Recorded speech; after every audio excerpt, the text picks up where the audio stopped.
Ladies and gentlemen, welcome back to the TrueLife podcast. I hope everybody is having a beautiful day. Over here in the States, it's MLK Day, so we're celebrating dreams and going to the mountaintops.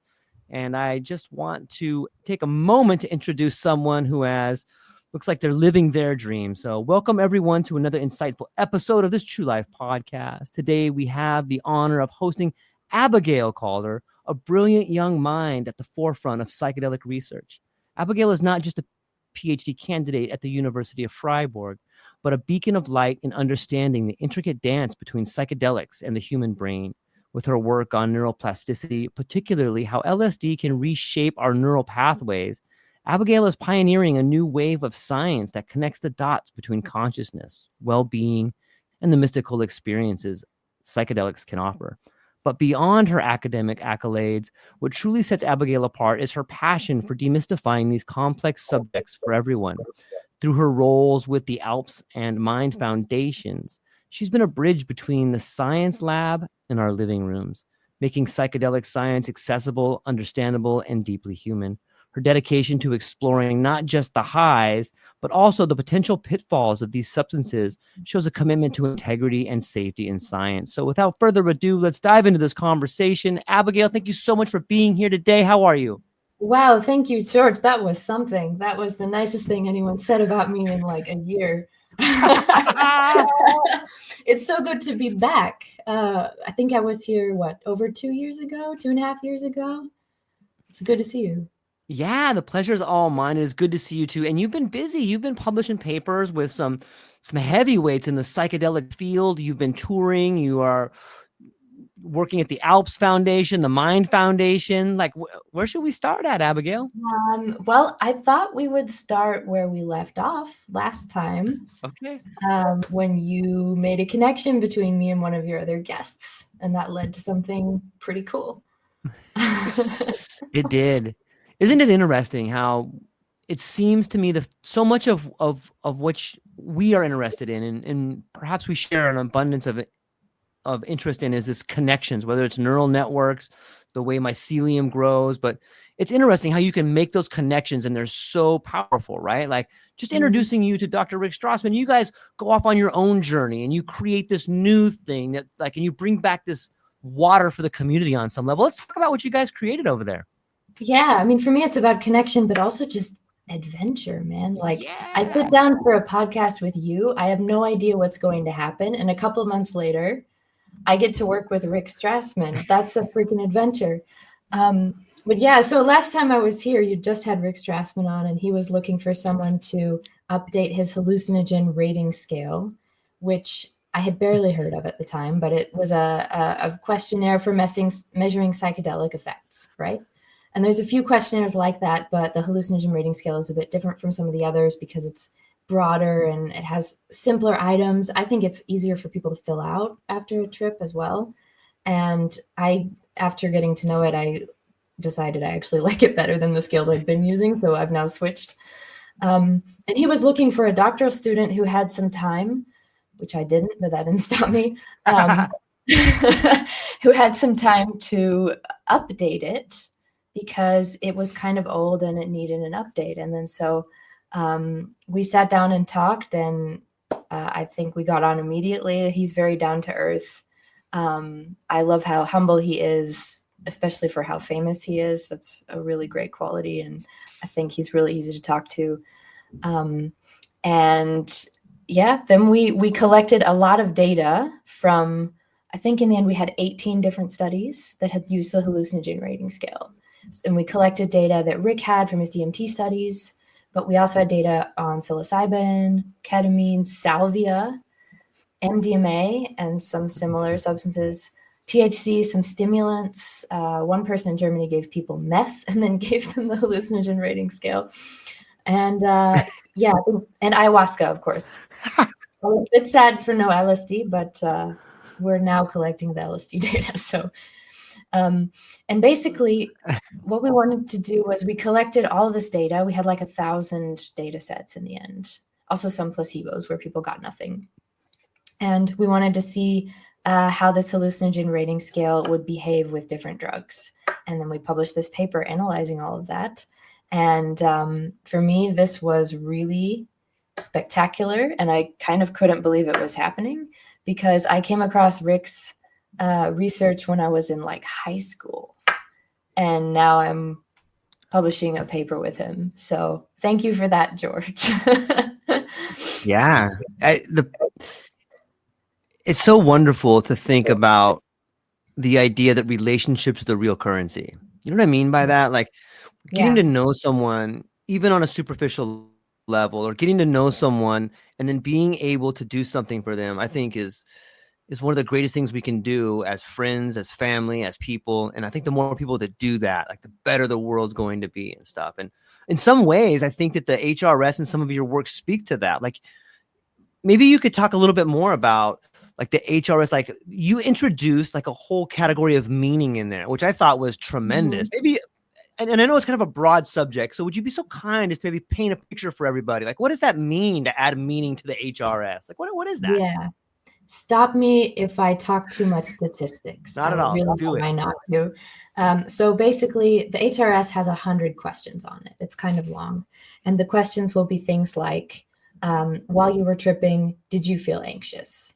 Did you have childhood memories? Did you feel loving is one of the questions. There's 100 questions. And we wanted to do a statistical procedure called factor analysis, which is pretty standard when it comes to analyzing questionnaires, just to see which of these items group together. So which of them tend to go together. And we found sort of 8 groups of items that go together, or 8 factors. And one of these was a group of items that we decided to call meaningfulness. And it was kind of a special group because it was the one factor that was specific for psychedelics. So you remember we had all these different drugs. We had THC, we had stimulants, we had ketamine and salvia, and we had MDMA. And psychedelics scored higher. So people had more meaningfulness in their psychedelic trips than in all these other types of drug experiences. So this factor is kind of what makes psychedelics unique. And if you look at the questions that are in this meaningfulness group of questions, it's things like having paradoxical feelings is one of the items, or having insights into something, or I think childhood memories is in there, thoughts of the present or recent past. A lot to do with this altered perspectives on things, often altered perspectives in some kind of emotional way. And that was all loading together on this meaningfulness factor. And that seems to kind of describe what psychedelics do that's unique that other drugs maybe do less of. So I'm reminded of Francis Crick in a way, like how he came up with the idea for, I think it was him who came up with the idea of the double helix while he was on like a trip. Did you come up with some of these questions while you were working with these different substances? Or like, I don't know if you can even talk about that, but it just seems like, how did you come up with this idea for meaningful? Because I think it's an interesting category. Yeah, no. So Rick came up with these, and maybe this is actually important to mention. Like these questions were all 30 years old. Right. So the questionnaire has been around for 30 years. Rick came up with these. I don't know what state he was in when he came up with these. I was not born, and he didn't tell me. But I think he was probably sober because he did it in kind of a statistically rigorous way. Try doing that on LSD. I don't know. So what he did was he interviewed people who were very experienced with psychedelics, I think particularly DMT, but psychonauts. Right. And he had them describe their experiences, and he made a big list of potential questions through this procedure called psychometric interviewing. And it was more than 100 questions, I think. And he used that list to make the questionnaire while he was running his experiments with DMT, these famous experiments from the 90s. And so based on which of the questions scored higher after DMT, he picked the ones that were the most appropriate for the questionnaire. And then he got his questionnaire. And that's actually something that I really like about the hallucinogen rating scale that some of the other psychedelic rating scales don't have. Some of the others, like for example, the 5D ASC, 5 dimensions of altered states of consciousness, or actually the current version is the 11 dimensions of altered states of consciousness. It has a bit of a different history, and there have been some good psychometric studies done on it, but originally where these items came from was this guy who just thought of them. And they weren't specific to psychedelics. His name was Dietrich. It was back in, I think, the 70s or 80s. And he was trying to discover items that would describe any altered state of consciousness, including things like dreams and out-of-body experiences, trance-like states, stuff like that. And it wasn't specific to psychedelics. And so that questionnaire, because it wasn't developed with psychedelics, is kind of missing a few things that the hallucinogen rating scale has, because it was developed using psychedelics. So to answer your question, maybe Rick wasn't on DMT when he was doing the scale, but the study participants were. Totally. I'm going to throw out this phrase here, Abigail, and I'm curious to get your thoughts on it. Quantifying the ineffable. What do you think of when I say that? Whew. I think there's a lot. I think there's always a tension here, because it's an impossible problem. We're trying to do the impossible, but we're doing it in a way that's useful.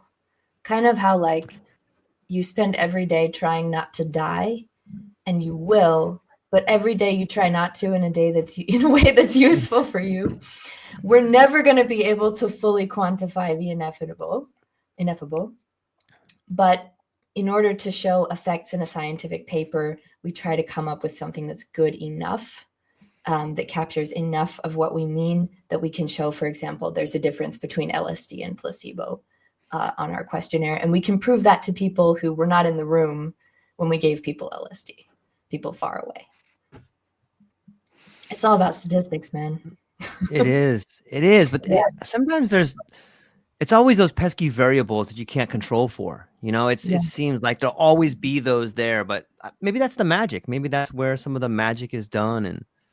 But I do think that the HRS that you guys are working on goes a long way in helping people maybe better understand things on some level. Because there are these areas where there's no words for them. But the questionnaire goes a long way in understanding meaning. You got some really cool graphs in there as well. Maybe you could talk about those for a little bit, like some of the charts and graphs you got in there. Yeah. Rick loves to say that he doesn't like the word ineffable because even though it's supposedly ineffable, people never shut up about it. So true. There's a bit of truth in that. Yeah. So I think as scientists, we just have to be aware of our limitations. The HRS is a way that we can extract some pretty interesting information from somebody's psychedelic experience, but that's not to say that it can assess every bit of the psychedelic experience. You can't read through these questions and see some scores and know what it's like to take LSD.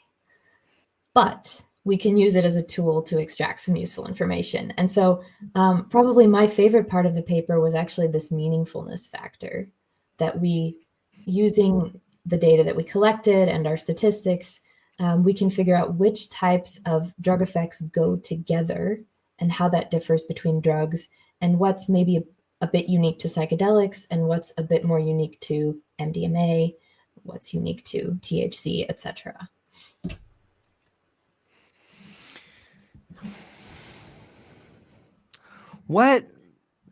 Maybe you could dive a little deeper on that. Like, what did you find out there, and what are the differences?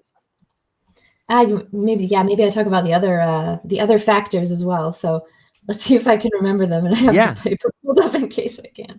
Yeah, so meaningfulness. Yeah, absolutely. One of them was visual effects, which is probably pretty obvious. So all the questions on there were about hallucinations. One of them was what we call dysphoria. So you might also call it the bad trip factor. So these are the questions that are things like anxiety or fear of dying or confusion, also some like unpleasant physical sensations, things that are unpleasant that people tend to feel when they're having like a bad trip. There was also a factor that we called euphoria, which was kind of the positive affect factor. So people scoring high on that would put that they feel euphoric and that they, let's see what else was on there. Some other positive emotions were on there. I forget exactly which ones, probably happiness. And then there was a kind of similar factor, which I thought was interesting because it was separate from euphoria, and we called it liking. So basically how much people like the experience and want to repeat it. And you see how that could be a separate factor, because you might have a fun experience that you don't necessarily want to repeat, maybe because you're tired and it was too much. You might also have a bad trip that you would repeat in a year. And so those kind of dissociate from each other. And then we also, we had a factor that we called auditory and minor senses. So this was basically mostly auditory effects, like changes in how you hear things, changes in sound, but also some changes in the other 5 senses that are not visuals. So basically all the 5 senses except for visuals were on there. And this is something that is in the HRS, but not necessarily in all the other psychedelic rating scales, because I think most of them assess vision and auditory stuff, but they don't assess taste, smell, or touch most of the time. And then we also had one that was called somesthesia. So basically embodied sensations, physical sensations. And this is also something that's really missing from a lot of other psychedelic rating scales, but it's really important for psychedelic experiences, right? I mean, there can be some very strong physical sensations. We have people on LSD in the lab, for some of them, it's very, very bodily, very, very physical. And they're very much in touch with their body.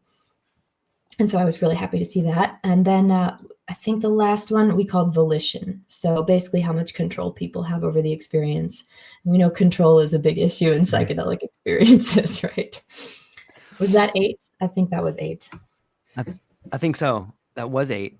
And what can you talk about, like the dose range? Were there different, were there different heights, different dose ranges? Were people feeling these different ones? Maybe you could talk about that a little bit. Yeah. So people had a range of doses. Like for DMT, they had between, I think, 0.05 milligrams per kilogram and 0.4, which will probably not say much because it was IV. But 0.4 is a lot, and 0.05 is barely any. 0.4 is a dose that was high enough that Rick concluded it was just kind of unnecessary. So that's the span.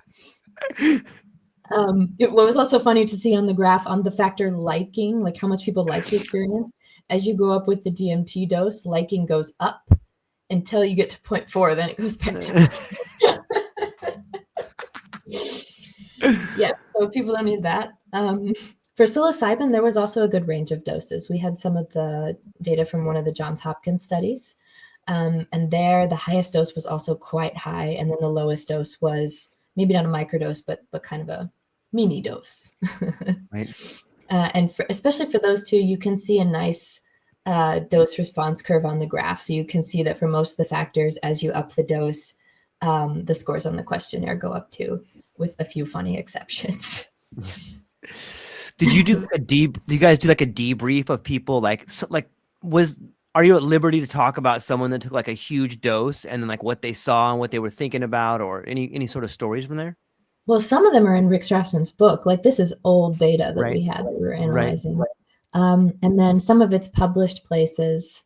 And for our new studies, we do have sometimes trip reports. Yeah, that we either analyze or just have for our records that people give us. Yeah, there's I can't think of any crazy stories off the top of my head, because especially with this old data that I didn't collect myself, I wasn't in the room with people. But yeah, I remember in Rick Strassman's book, there were some pretty crazy stories of like aliens and I don't know what else. They're doing some interesting studies over there. I think I forgot where I was hearing it, but aren't they doing some like intravenous DMT studies? Are you aware of some of those? Yeah, they're doing some in Switzerland. I think in Basel, although I wouldn't swear to it. Yeah, no, they definitely did it in Basel. At Matthias Lichty's lab in Basel. They did more than one intravenous DMT study, and they did one actually where the participants could decide when to stop the infusion or whether they wanted to go up or down with the dose or something like that. So they gave the participants control over the DMT. And when you have intravenous DMT, because it's so short acting, if you change the dose or stop the infusion, then it stops pretty fast. So it's kind of nice to have this control over the experience. I think they just published that one, actually. I got to get on it. I got to read it. Yeah. It sounds fascinating. What does this all mean for neuroplasticity, Abigail? Like I know that you eat and breathe this stuff. So what are you most fascinated about? How is is the HRS connected to neuroplasticity? Are some of these experiments? I know you got other papers out there, but what does this mean for neuroplasticity? That's a really good question. So I think I would rephrase the question slightly. Okay.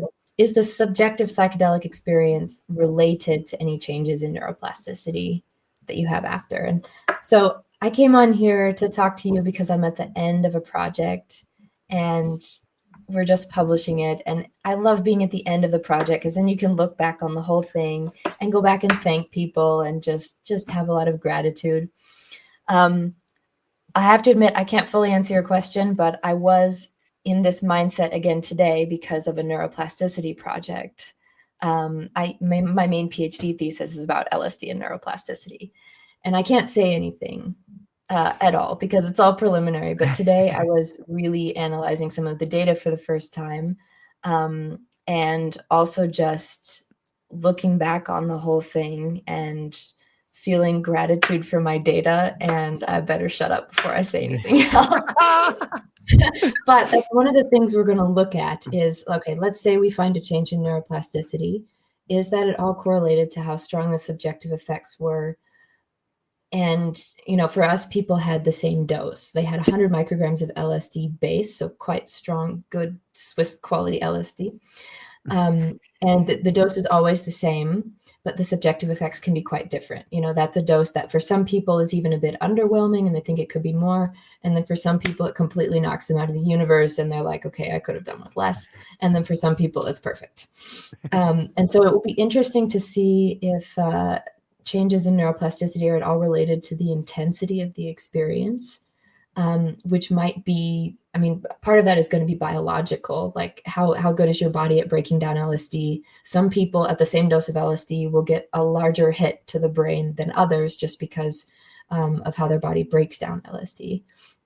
But also there can be differences in the receptors in the brain that react to LSD. Some people might have a higher concentration than others. And so it'll be really interesting to see if that's at all related. I have no idea what we're going to find, but I'm really excited. Nice. Audrey says, Abigail, I cannot wait to discover your neuroplasticity study. So you got a lot of fans out there.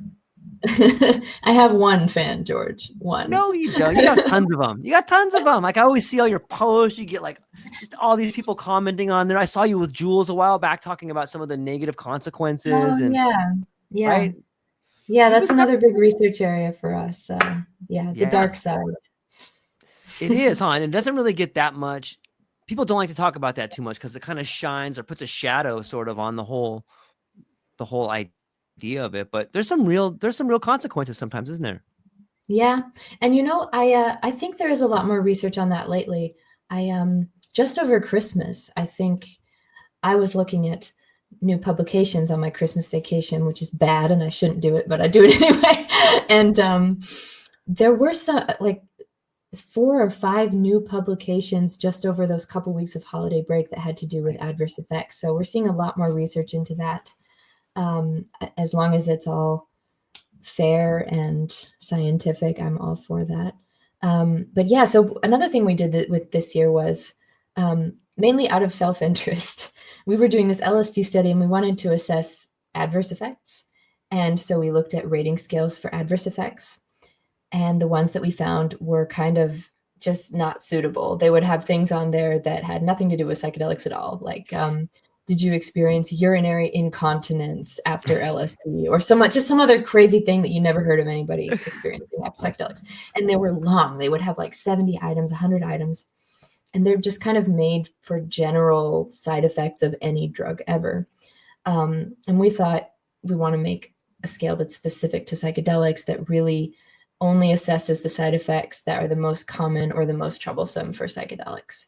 And so we made that scale and published it this year. It's called the Swiss Psychedelic Side Effects Inventory. And now we get to use that in our studies too. So that was a pretty rewarding project to work on as well. And now that scale is out there for people to use. I'm stoked that you guys have created that and worked on that. It seems like the world of psychedelics is really moving forward and beginning to be accepted in a way that it has never been accepted before. Is that something you see on your radar? Is that a positive thing, or what's your take on that? Yeah, I think it's sometimes hard for me to see, because when you work in psychedelics, you're Right. in it all the time. You're Right. always surrounded by it. I think when I noticed psychedelics were getting more popular was when my mom called me and told me she'd heard about it on the radio. And then she was asking me, do you know about psilocybin? So that was a couple of years ago. And now I think my supervisor, Professor Hasler, he went to a medical conference recently in the United States. And he said every time block had a panel on psychedelics, and you could fill your entire conference with psychedelics if you wanted to. So it really does seem to be still taking off. And at the same time, we're seeing a type of research on adverse effects that we never saw before, which is good because, 30 years ago, if you research adverse effects, you do it kind of with a background of drug prohibition. Yeah. LSD is bad, never take LSD, don't do mushrooms, here are all the bad things that can happen. There was just not much nuance there. And then in maybe the earlier phase of psychedelic hype, people kind of thought, we've had enough research on the bad stuff, let's focus on the good stuff. They were coming out of prohibition and trying to steer against this idea that psychedelics are dangerous and worthless. And now that psychedelics are a little more accepted, I think it's safe to research adverse effects in a way that's nuanced and in a way that hopefully isn't going to be used to prohibit patient access for people who can really benefit from psychedelics. So I think that's why we're seeing so much good research into adverse effects now, nuanced research. Like on the scale, for example, we really ask people, not only have they had an adverse effect, but we ask them how it impacted them and how they feel about it. Like some people will have anxiety after a trip and they think it was ultimately a bad thing that they had trouble recovering from and it was awful and they would never do it again. And then some people have anxiety after a difficult trip and they think, well, ultimately, this was part of a healing process. And so that's why we included both of those things on the scale. And it's this kind of nuanced research that I'm really excited about and that I hope can really be informative as we try to figure out what the hell to do with psychedelics in the future. Yeah. Me too.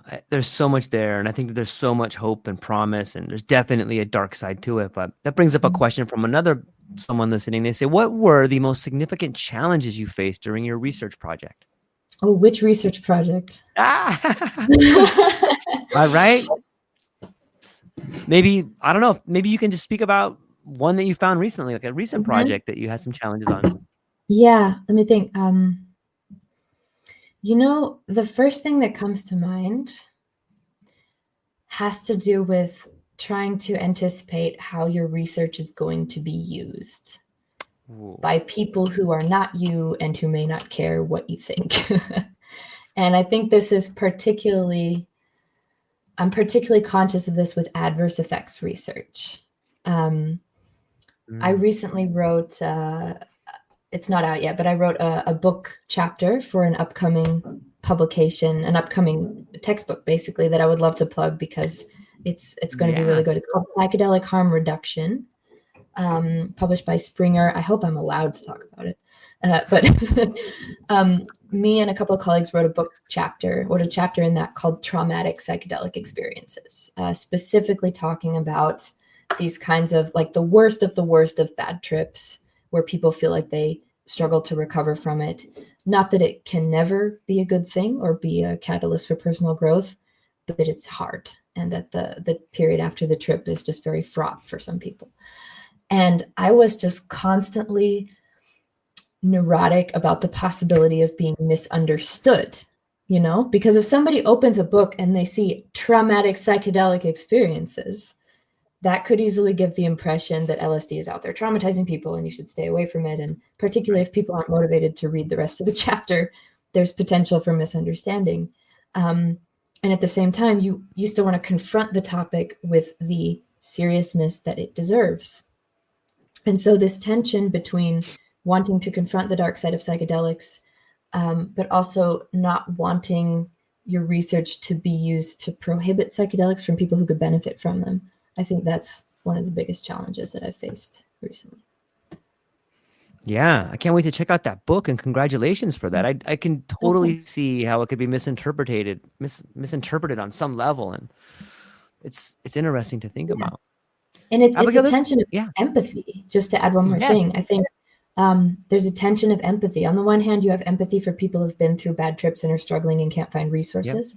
On the other hand, you have empathy for people who are struggling with depression and want access to psychedelics and who could really benefit from them in the right setting. And so those are both good motivations, and it can be hard to hold them in balance. Yeah, that's a great point. Do you feel there's a tension between like the medical container and like the recreational container, or like the optimization container? I think there's a tension if people who are a proponent of one are trying to control the other. I'm personally a fan of multiple contexts. Some people are not comfortable in the medical setting, whereas others feel more comfortable in the medical setting than anywhere else because they like having doctors around. I think ideally people would be able to choose between a myriad of safe settings. If everybody thought like me, there would be no tension. Kidding. Just being facetious. But yeah, I think sometimes there can be tension, maybe coming from both directions, because the people who are, as you might say, recreational users feel misunderstood or maybe even oppressed by the medical system, perhaps rightly so. And then in the medical system, they're concerned about patient welfare and about some maybe shady underground practices that they've heard of or encountered people after. And so I do sense some tension there. Yeah, I don't have a solution. Yeah, I don't think anybody does. But it's interesting to get to see it. You hear these things like it's all medicinal. Maybe the recreational and situational is just a different form of medicinal on some levels. It makes me. Yeah, I think it would be helpful if maybe proponents of both could acknowledge their own limitations. Like proponents of the medical system should confront the fact that a lot of people don't feel comfortable in the medical system, or they feel like it's failed them. And so that might be motivation for them to seek out something else. And then in the underground, it's true that if somebody is in the underground and practicing in a way that's unethical, there aren't very many checks and balances on that. What are you going to do if you have an underground therapist and you feel like they were abusive towards you, or there's no board you can call to get their license taken away? What are you going to do? Call the cops? There's nothing you can do as a patient in that situation. So you're very unprotected.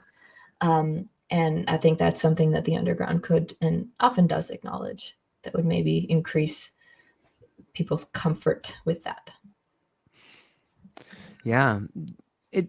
Sometimes I'm hopeful to see the future of psychedelics embrace the more subjective behaviors. Like I think that there's so much in there. Like when you look at a test and you're trying to figure out, like, did this really help this person? Maybe asking the wife, like, is your husband less of an asshole? Or the tears of a mother. You know what I mean? Like, it's totally there, right? Like that's valuable information, right? Like absolutely. That's something that some of the early Hopkins research did this. They asked like community raters or family members to evaluate whether people's depression symptoms were better. But it's a great idea. Yeah. And it's valuable to me. I think that, and in some ways, I guess the reason I brought it up is it seems that science is beginning to sort of bring some of that information in and find a way, even with like the HRS in some ways, like you're finding a way to quantify the subjective, which has been lacking for a long time. And I think it creates more of a whole picture, right? Mm-hmm. Yeah. And I also think we need a combination between things like questionnaires, but also just interviews, like just let people talk and tell about their experiences. Maybe you can't do as many statistics on that, but people can still read it and it's part of the whole picture. Yeah.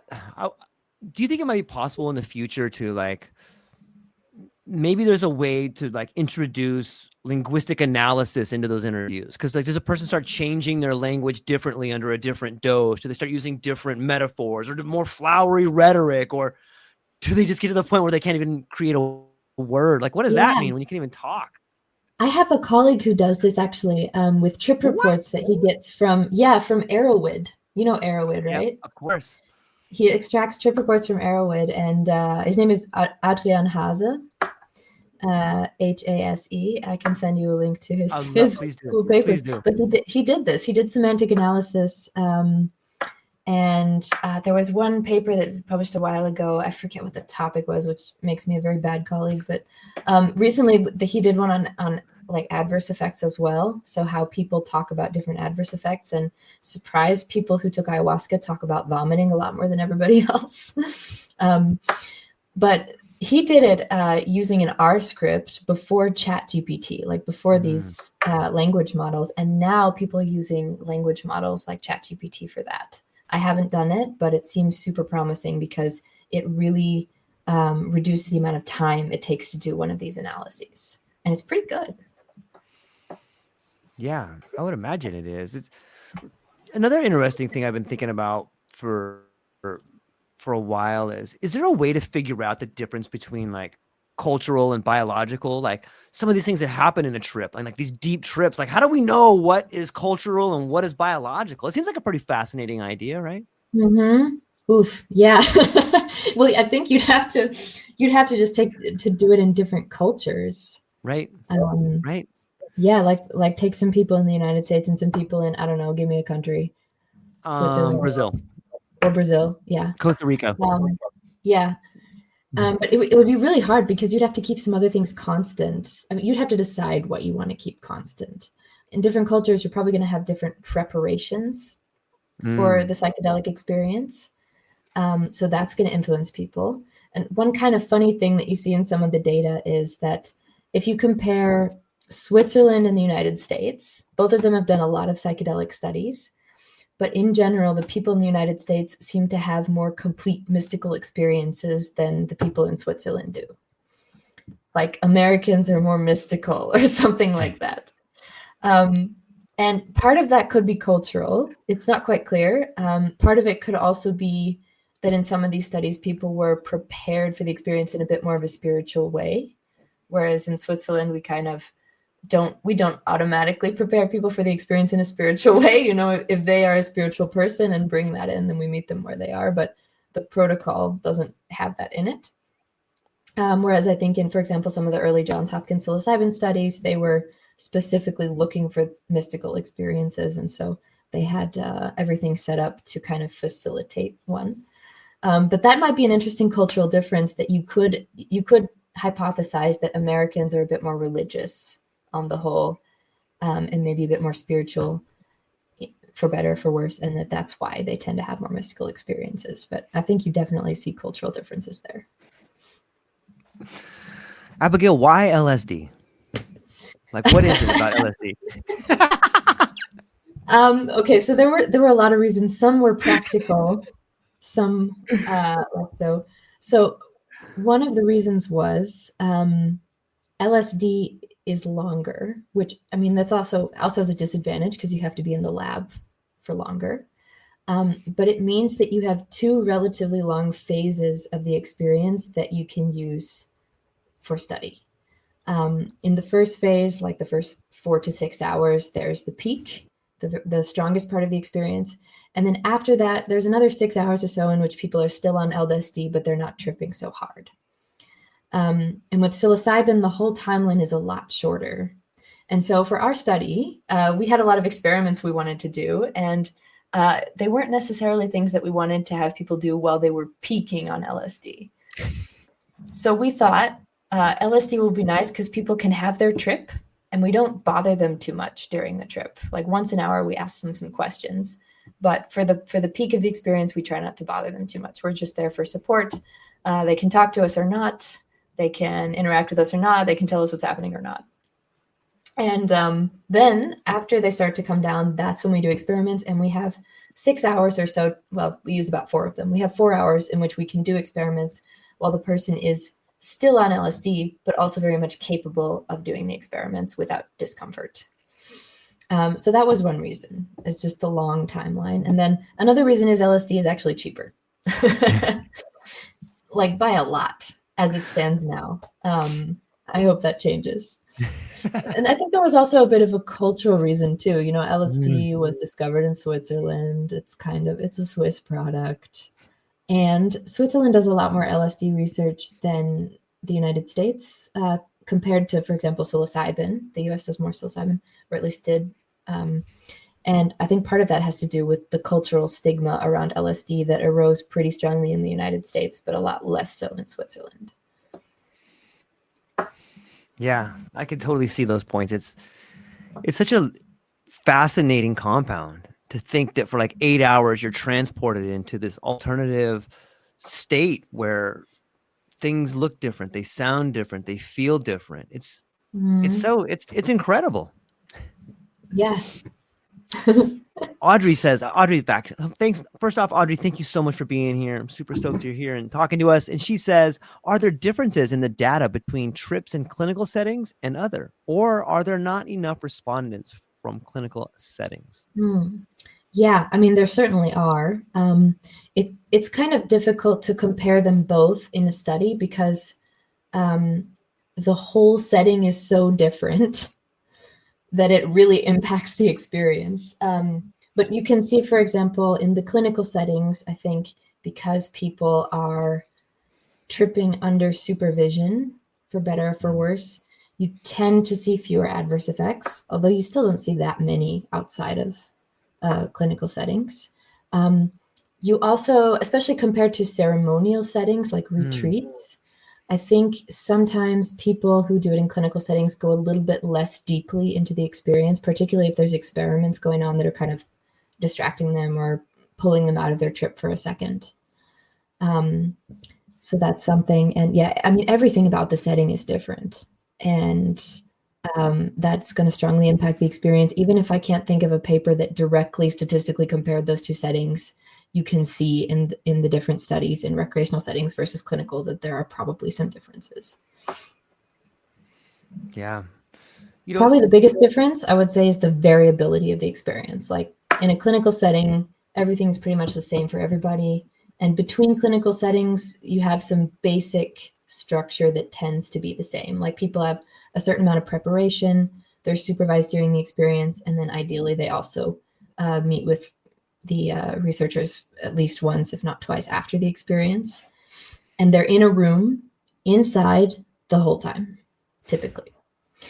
Whereas in recreational settings, you have a lot more variability. You can have a trip sitter or not, you can be outside or inside, you can be comfortable in the setting or not.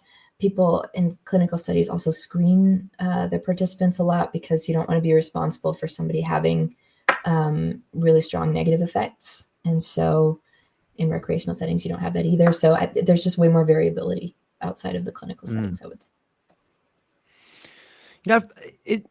I don't know, but I've read a few reports on potentially psychedelics being something that could trigger schizophrenia in people that may have it in their genetic code or something like that. Do we know anything about that? Is that possible, or is that just sort of speculation? It's unclear. And it's something that researchers are still figuring out. I recently saw a paper suggesting that psychedelics might raise the risk of somebody who's predisposed to a manic episode, but not necessarily to schizophrenia or to a psychotic disorder. But schizophrenia and mania share a lot of genetic risk. There's a big overlap. And so it's not entirely clear.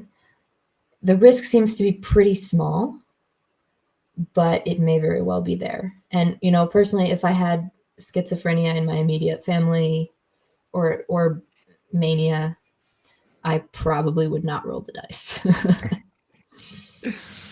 Yeah, it's interesting to me. I feel like some of the people that may have the most serious sort of conditions may benefit from psychedelics the most, but it's such a dice throw. It's such a gamble that like people don't really want to try. And I understand it, but I hope we get to the point where maybe we figure this stuff out. Yeah. And I mean, there's huge variability too. I've seen case reports of people who had schizophrenia who felt like psychedelics helped them. Maybe they help. I mean, you can have schizophrenia and have different symptoms from somebody else who also has schizophrenia. So maybe there's some potential for it to help with certain symptoms and not others. And then there's people for whom LSD would trigger a psychotic episode. And there's just this huge variability in risk. And I think risk is a huge topic with psychedelic substances. It's never zero risk. And people should be empowered to decide the risk for themselves. In a clinical trial, we give people the information and we say, is this a risk you want to take upon yourself with our support? And then they say yes or no. But in recreational settings, like with people who don't have a structured setting where they're being presented with the risks forcibly before they're allowed to have the substance, sometimes people don't have such an opportunity to make an informed choice. And I hope that can change. I hope that we can have better information out there easily accessible for people who are trying to decide whether they want to go to a psilocybin retreat or an ayahuasca retreat or whatever safe framework for psychedelics they choose. It's a great point. It's a great point. I was speaking with someone.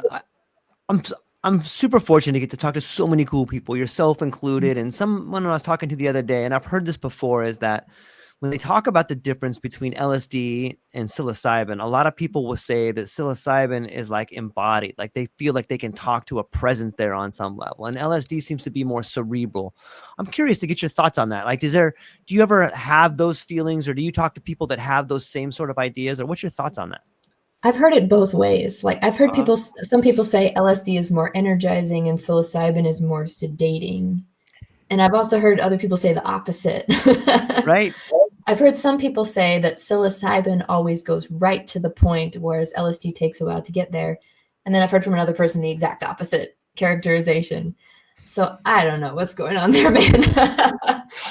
I think some of it would be really hard to disentangle the actual differences in pharmacology from just differences in people's expectations. Like, for example, if you're eating a mushroom, that might feel different and have different associations than if you take the little alcoholic glass of LSD that we have in the lab. So it's hard to disentangle. I completely believe that they might have different subjective effects for different people. I think probably some people could tell the difference. But what exactly makes up that difference might be different from person to person. Yeah. It's so fascinating to get to see some of the similarities and difference between this wave and like the last wave. And I was born in 1975, so I wasn't around for that last wave, but it seems to me like when I start reading about like Leary or Ram Dass or, even Ted Kaczynski for some level, like it seems that the last sort of psychedelic revolution was from like the ground up. And it seems on this level, it's more Huxley-like in that the people at the top are starting to find a way. It's like, hey, this could be very useful. Do you have any thoughts on the revolution or the idea of psychedelics being a bottom up or a top down sort of a process? I think this one's from the ground up too, because what might look like top down is maybe really ground up. There was a study recently that showed that a lot of people who work in the field of psychedelics also consumed psychedelics before they started to work in the field of psychedelics. So it's not everybody, but it's quite common. And I think you have a lot of people in the field who are motivated kind of from the ground up to try and bring something into society that they feel is useful, that they feel has been neglected. And so in that way, I think it is from the ground up, but there probably are some differences, right? Like, can you think of do you see any other stark differences between last time and this time?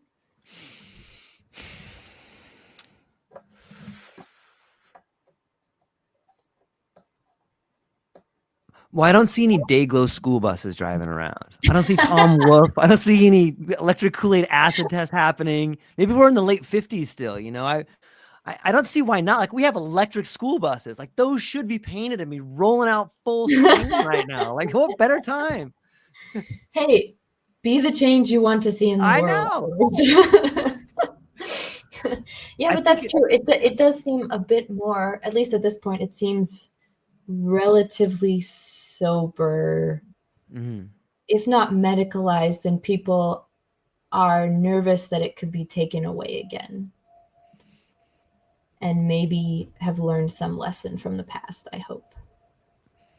Yeah. Sometimes I wonder is it taken away or does it just subside? Sometimes I think like, yeah, man, we should have put it in the water. Like, this is people probably get blasted for this. I'll probably get blasted for this, but sometimes I think like, yeah, we should put it in the water. That would totally work. Like, just a little bit, but then you go, well, there are a lot of people that probably think about it the wrong way. It's a non-specific amplifier, probably not a good idea. But, you know, I wonder sometimes if these waves of psychedelics, they find their way out into the open. They inspire the people that are supposed to find them, and then it subsides back and the change happens and it comes in cycles. Do you think it's more of a cyclical thing, or what's your thoughts? That's a really good question. I think, you know, when people are afraid of it being taken away again, what they would mean would be the FDA stops funding studies and there's no path to legal use for people. Yeah. Right now, there is a potential path to legal use for people someday if we keep our act together. Yeah. And if the trials continue to show good results, and if we continue to care about safety. But, you know, you may have a point. Sometimes I wonder, is it sometimes a good thing that psychedelics are hard to access? Because the psychedelic experience requires something of you that's not so easy. And maybe you don't want people falling into that on accident. Maybe in some ways it's a good thing if it's hard to access, if there are some barriers in the way. I don't know what those should be or how strict they should be. But maybe it's not such a bad thing. That's a great point. Maybe, I mean, you should have to do some work, right? Like you should have to do some analysis and some safety concerns and do a lot of hard thinking about, like, is this the right time to do this right now? Or am I in the right spot for this? Like maybe all those questions should be answered by you before you actually get access to them on some level. Yeah, because it would ensure that you have a good enough reason that you're willing to jump through a few hoops to get to the psychedelics. Because, I mean, during the psychedelic experience, it's possible that it might just be amazing and wonderful from the beginning to end. But it's also possible that you might be confronted with some really difficult things. And in order to confront difficult things, you need to have a reason to put yourself through that if you're going to be successful. And if you don't have that reason, you're just going to think, oh, I don't want this. I want this to stop. And that's a bad trip. It's a potentially traumatic experience. And so having some kind of barrier to access might ensure that people who come to psychedelics have enough of a reason they wanted to do it, that they'll go through the challenge and they'll stand up to the challenge if need be. Yeah. Here's another difference that when we look back at the past versus today is like, where is the anti-war movement? You know, that seems there's like been a commodification of veterans on some level. And I don't have all the facts in front of me, but you know, a lot of people are like, look, we got to help out these veterans with PTSD. And it seems to me, if you really were going to help them out, that you would have an anti-war campaign instead of like, yeah, just come over here when you're done and we'll treat the symptoms. You know, it's kind of an interesting process, right? Yeah, it is. And I wonder if it has a bit to do with the fact that, at least in the US, we're not as explicitly in a war as we were with the Vietnam War, for example. Yeah. I mean, there was the Iraq War, and we're kind of still there. But to be honest, just thinking about it, I mean, I have the excuse of not even living in the United States, but I don't actually even know what we're doing over there anymore. Like, is it even still officially a war? So there's got to be fighting, but I think maybe part of it has to do with the fact that it doesn't feel as much like we're in a war. But, you know, there's still these traumatized veterans. So what you said makes absolute sense. Why not prevention? Yeah. I think on some level it might stop the funding. Like I think that like the VA they're like, hey, just take it easy. We don't need to talk about the whole war thing. Let's just help out the people over here. I don't know, but it's definitely a difference. Brad comes in here. Brad says, perhaps best to keep it accessible for personal growth and not for recreational use. I don't know if you can separate those two things, Brad. What do you think? Good question. I mean, personal growth would mean you take it with a certain type of intention. Recreational use, the term recreational is tough because I think people use it to mean a lot of different things. Like sometimes people use it to mean anything that's not in a clinical setting. And sometimes people use it to mean fun and not much more than fun. Just based on the comment, I think here it's meant a bit more like fun and not much more than fun. Yeah, I don't know. I think there's also what's also a question here is what should be a legal decision that the government makes and what should be a personal decision. And also what do you believe is the government's responsibility? is it the government's responsibility to protect people from themselves? Because if so, if you believe that, you'll probably tend to support more drug laws. Whereas if you believe that that's not the government's responsibility, then you would tend to support decriminalization and things like that. And people can make the personal choice to take a substance or not, and it may be a terrible idea, but that doesn't mean it's illegal. Lots of really bad ideas are illegal, right? Right. It's fascinating. Abigail, what's going on at Minds and ALPS? Like, you have all these branches that you're branching out into all kinds of stuff now. What are you most excited about on these new things that you're doing? Yeah, so I'm not at the Mind Foundation anymore, Okay. but I am. So I'm the research coordinator at the ALPS Foundation in Switzerland, which is an amazing group of people. So the ALPS Foundation was founded, I think, 5 years ago, something like that, 4 or 5 years ago. And its main activity is we do a conference every year in Switzerland, the ALPS conference. We've actually managed to do it every year, which is shocking, but we still do it every year. And it's just a little Swiss conference on psychedelic science. It's pretty small, intimate, it's like a few hundred people. And then we have like 15 speakers or something a year, and we post all the talks on YouTube if you want to see some of them. But we do the conference every year. And so it's a cool opportunity to invite scientists from all over. Just who do we want to hear give a talk? And so that's something that's always going on. And then we also have our own research projects. So we've got 2 research projects that are very much ongoing and 2 that we're just now starting. And the main one I'm responsible for has to do with the impact of set and setting in psychedelic experiences. So that connects to a lot of what we talked about today. And we also are, of course, using the hallucinogen rating scale in that project. So yeah, we basically did this huge, well, pretty big study where we recruited 1,000 people to answer a bunch of questions about related to like set and setting of the trip that they had taken. So we were looking for people who had tripped kind of recently in the past year, and we had 100 questions about what kind of environment they were in, who they were with, of course, what drug they took. Things like, were you in nature or not? Were you listening to music or not? Had you been meditating recently, etc.? All these like set and setting things that people think are important.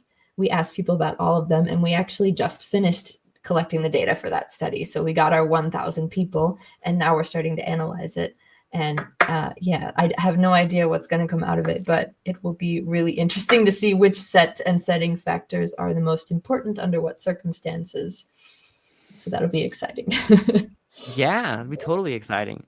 I'm excited for you, Abigail. I feel like you're just getting warmed up. Like, you've accomplished quite a bit already. I know you got so much more on the books. I feel like you're getting warmed up, and I can't wait to see all the cool things that you come up with next. And as we're coming up on the hour right here, I was hopeful that you would be so kind enough to tell people where they can find you, what else you have coming up, and what you're excited about. Yeah, absolutely. So I don't really have social media. I do have a LinkedIn. Yeah, it's just my name.